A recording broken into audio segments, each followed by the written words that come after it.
كان فيها مستر زمان ناس اسمهم السفسطائيين. كتير جدا من الطلبه سالوني على ايه قصه السفسطائيين دول يا مستر. كان في حاجه اسمها السفسطه.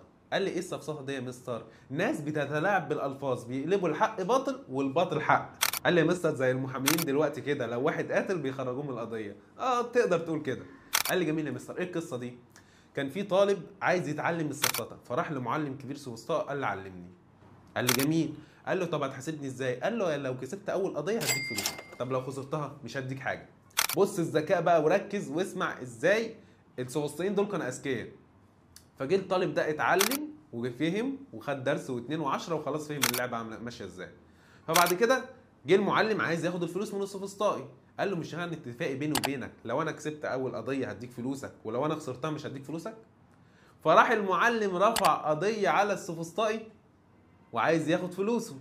فطبعا راح الطالب قايل له وعمل عليه السفسطه وقال له لو المحكمه حكمت لي ان انا كسبت القضيه مش هديك فلوسك، طب لو انا خسرت القضيه كان اتفاق بيني وبينك مش هديك فلوسك، فانا في الحالتين مش هديك فلوسك.